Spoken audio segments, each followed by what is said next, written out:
Ari na nga ho at kami ay nakahanap ng magandang ENT doctor dito sa City of Santa Rosa sa Laguna.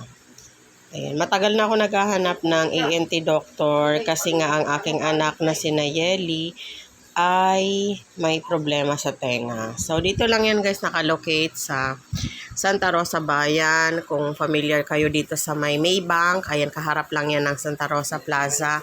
Ayan, yung lumang bahay na yan is clinic pala yan. Meron din yung mga pediatrician, may dentist din sila, at merong ENT doctor. So, ayan, sa ENT doctor, ang schedule niya ay hapon, 4 to 5:30 ang dating ng ENT doctor. So, ayan, sa loob niyan is nakaka-amaze yung mga appliances niya.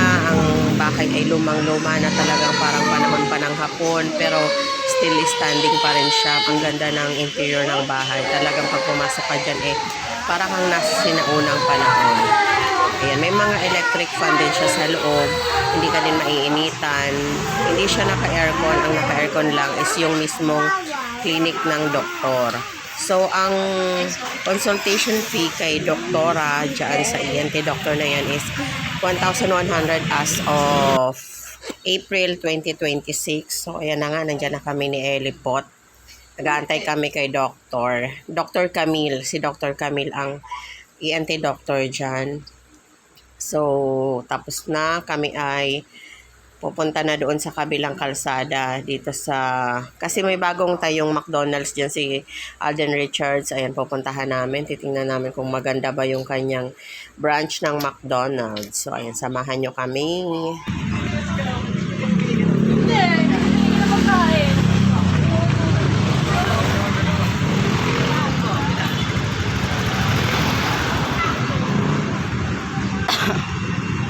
Anong gusto mong kainin? Yung niluto ni Tita Life sa ni Tita Bon, yung chicken halaking.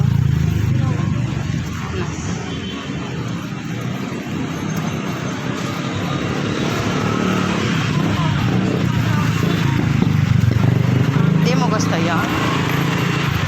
Hindi mo gusto yun? Rico.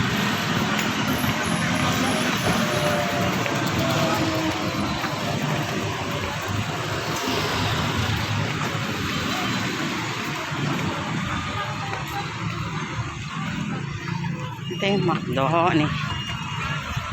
ni Alden Richards.